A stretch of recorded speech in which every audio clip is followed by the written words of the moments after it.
Greetings, Chem 2 students. Mr. Keister here with you again today. This is the video for Wednesday, December 2nd, 2020, which is our scheduled 71st day of school for the fall semester. Always keep in mind, though, the dates could change for a variety of reasons, but the lessons and the order that those lessons are presented will remain the same regardless. So let's take a look at our do nows and see what the schedule is today. Well, it's going to be a short video today. I know you're happy about that because today is actually a work day. We have an exam coming up tomorrow exactly, so we'll be getting to that here in a second. So there were no papers to pick up today. Yesterday you picked up Lab 6-1 over percent composition empirical formula. That, of course, will be due here shortly, actually now.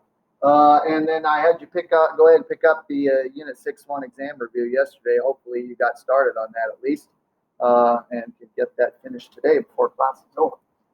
So anyway, your homework for today is Lab 6-1, percent composition empirical formula. That is due now. Of course, we're in school. If we're in school, that should already be on my desk. If not, you need to submit that to me electronically. By your regularly scheduled class period time. All right, so make sure you do that. Don't turn it in late. All right. You can check your answers, of course, with the answer key. I put a key up with sample data on it that I did myself. That is on the board here in class. If you're at home, that is on the answer keys page in Canvas. So Unit 6-1 exam is tomorrow. The review study list is already posted in Canvas.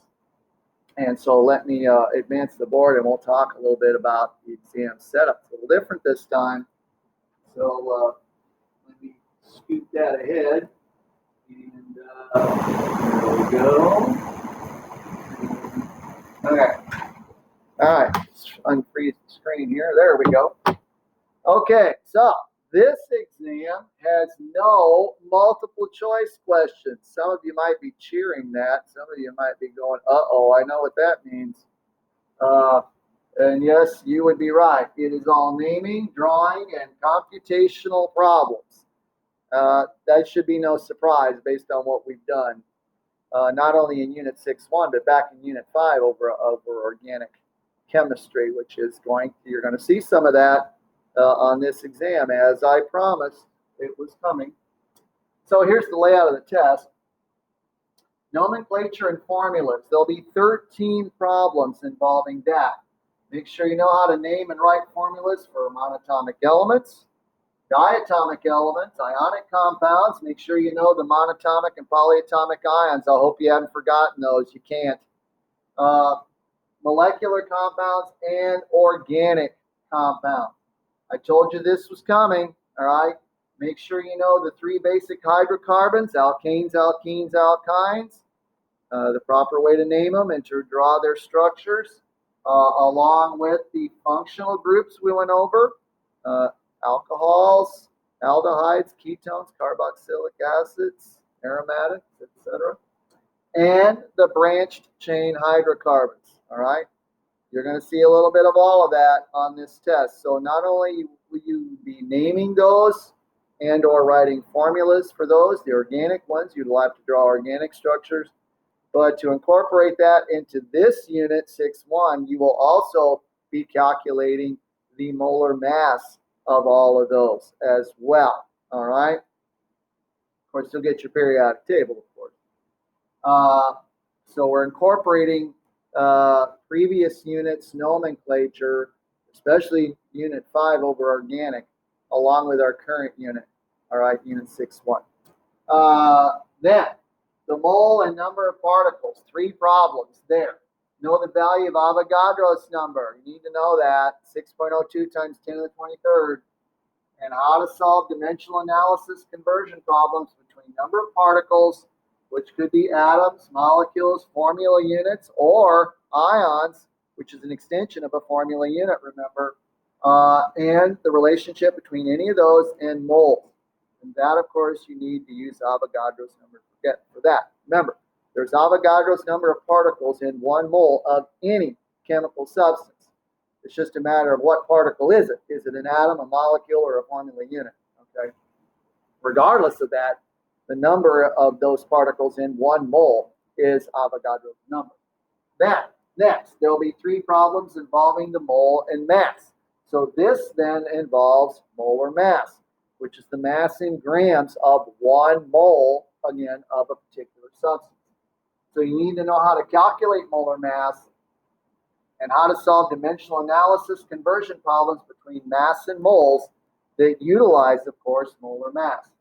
And then there'll be one in there, one multi-step problem involving both mass and number of particles. All right, we've done that before, and I believe there was one on the review as well.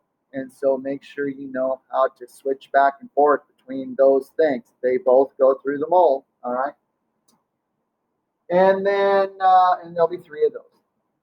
And then lastly, other mole calculations. So we talked about percent composition, empirical formula, and molecular formula or true molecular formula, which all involve the mole. All right. You are responsible. There's 5 problems total amongst those 3 topics. You are responsible for memorizing the procedures for all of these calculations. So you need to know how to determine percent composition, how to determine empirical formula, and how to determine true molecular formula. Those are not provided. You need to know those, all right? So make sure you look over those assignments and especially the review, which summarizes all of those assignments, all right? So that's basically the setup of the exam. Like I said, there's no multiple choice. There's a whole lot of math, though, I can tell you that. Like I said earlier, which should be no surprise based on what we've done this past week or so. Note to self: always, always, always, always show all work. All right, label everything. When you're doing dimensional analysis conversions, make sure you label units on each step and show how those units cancel out as you do the conversion. Remember, that's always been a requirement for dimensional analysis. And then round correctly when doing any type of computational problem. You should know how to round. We've discussed that in detail again in this particular unit in regards to the calculations we did here. So I think that's it. So for the rest of the period, then you may work on your review if you finished it, or if you get it finished before the period is up. You, of course, can show it to me, and I will let you check the key if you're here in school.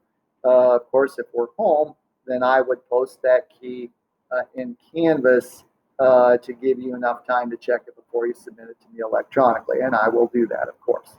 So I think that's all. So until next time, everybody stay safe, take care, stay focused, keep working hard, and be ready for this exam tomorrow, all right? And again, don't forget to go back and review what we learned in Unit 5 over organic nomenclature, because some of that stuff, as I said, is on this test, all right? So take care, everyone. See you next time. Be ready for this test. See ya.